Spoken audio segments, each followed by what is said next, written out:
Hallo, ich bin Bob der Buckerer und willkommen zu meinem Kanal. Heute spreche ich über Kairos von Jenny Erpenbeck. And I don't know why I decided I need to do that in German, but here's me talking about a German book. I read, as part of the International Booker Prize shortlist, I read Kairos by Jenny Erpenbeck, translated by Michael Hofmann, and I'm sure the audiobook in both English and German does a far better job than whatever I just did there.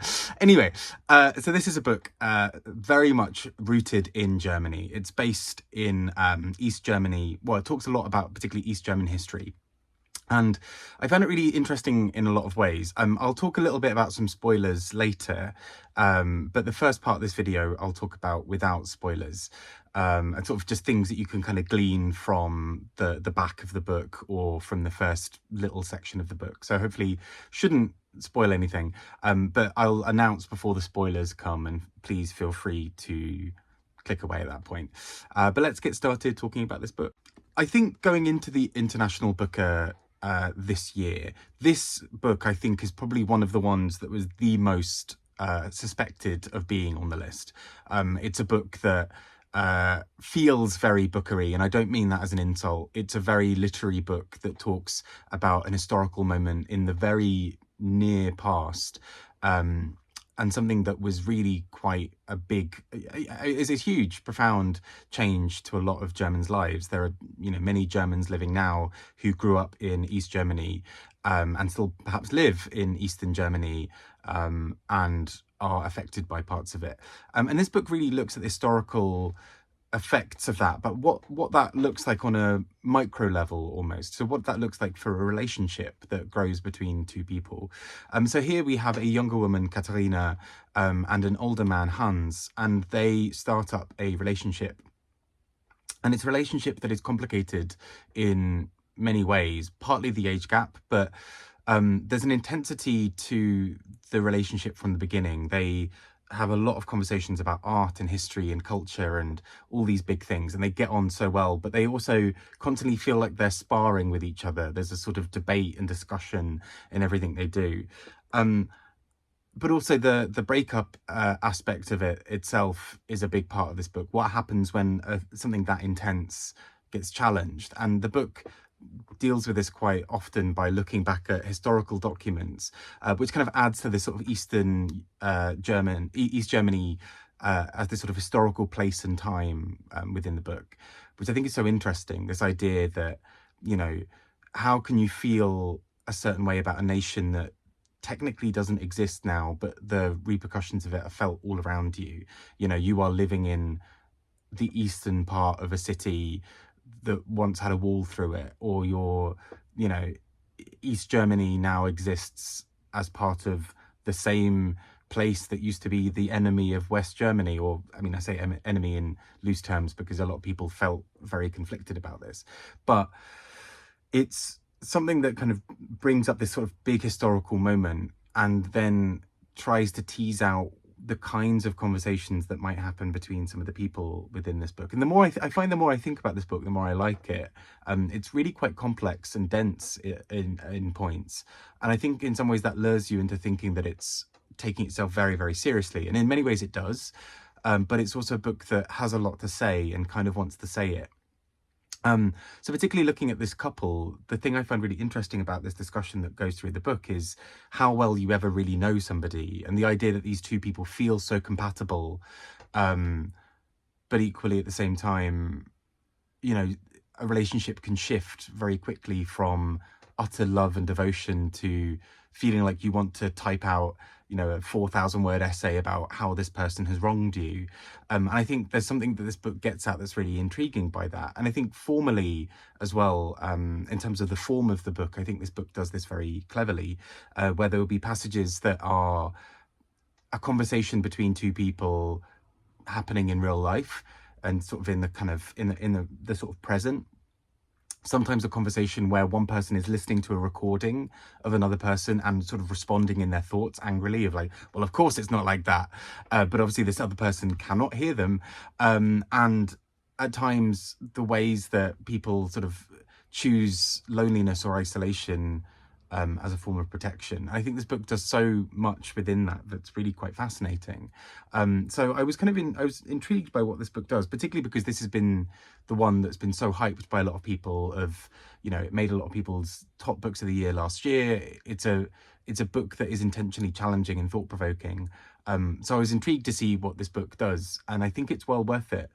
I can see why people haven't gotten on with it, and there are passages of this that I did find dragged a little bit with me. But I think in terms of a prize, I think because, I mean, I say this a lot about prizes, and I said it recently in the Shortlist review, but often with a prize, by the time they choose the winner, they've read the shortlisted books 2 or 3 times.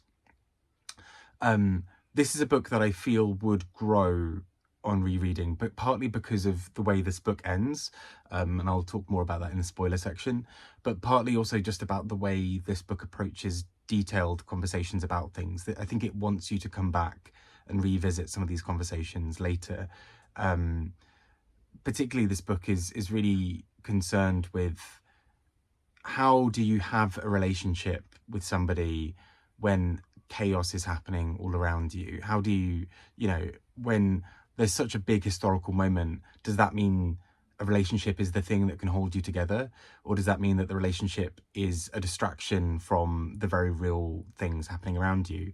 In the midst of an historical and political situation that has divided people and is maybe bringing people back together once it ends, like, the reunification of Germany, is that a moment where you rekindle past loves and want to feel connected, or where you suddenly feel the need, the ability to strike out on your own?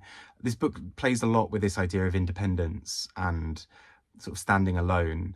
And I found it really quite interesting for that, particularly because these people, in their very detailed sort of breakdowns of the relationship they've had, seem to approach so many things very differently. There's a sense that anything could change at a moment's notice, and in some ways that's how a lot of East Germans felt about, and West Germans felt about the country. Overnight a wall gets constructed that goes through a city, but also in one night a wall could come down, and so I think this book plays around with that historical idea in a really fascinating way as well. Now to go into a few spoilers, so please, by all means, if you need to drop out at this point, be my guest. I will go into some parts, particularly talking about the end of this book, and I don't want to ruin that for anybody. But I do think this book is really well worth checking out. So if it does sound interesting for you so far, please do give it a look. If not, let's start talking about spoilers here. So, to go into some spoilers, we know a little bit more about the breakdown of this relationship as this book goes. So we know quite early that things are not going to always work, partly because of the timing jumps in the book. But what we start to see is this sort of intensity play out in when the relationship breaks down, where there are tapes and files left, where there's a sort of sense of really raking over the coals of their relationship. At one point there are tapes that are 60 minutes long. If you thought it was bad getting a long WhatsApp message from somebody trying to articulate their thoughts, this book does 60 minutes of sort of tapes of somebody saying, and this is why we were fated never to be together, or this is why I think you failed us. These really intense thoughts. One of those things also where part of me was just like, I don't think he's worth it, love. I just get out. Don't mourn this man. But I think there's something so interesting about the way the book holds some of that together. This sort of idea of sometimes there are these big philosophical things at the heart of breaking down a relationship but why did this not work? We were perfect, things were great, and then they weren't great. And is that something that's insurmountable or whatever? And I think particularly as we get towards the end of the book, we start to see where some of the political elements of this come in. The book starts to look at this idea that he all along has been an informant, or sort of working as a sort of double agent or spy to infiltrate her life and sort of the lives around her. And so she sort of starts to feel a sense of betrayal, that was he just using her all along, or actually also was this that he did feel deeply and that complicated the nature of everything they were going on? Are these long things, these long messages now, is that him hand-wringing and trying to apologize? Or is that him really saying, hey, look, for me, it was more than a spy thing, I did really love you after all. And so I think this book plays around with this quite interestingly of how then do you approach this? And the book kind of leaves this as a bit of a bombshell towards the end. But I think introduces it in a really clever way because to some degree, does it matter? I mean, it's obviously a horrendous betrayal of trust and honesty, but there's a sense that also, has she been dishonest in approaching how she feels about this relationship as well? Did she hold on to something for too long that she also didn't think would work? He's obviously been incredibly dishonest in some sense. Is this part of the historical, pressures of the time? I mean, it doesn't really excuse him in some ways either. So I think this book really plays with that idea.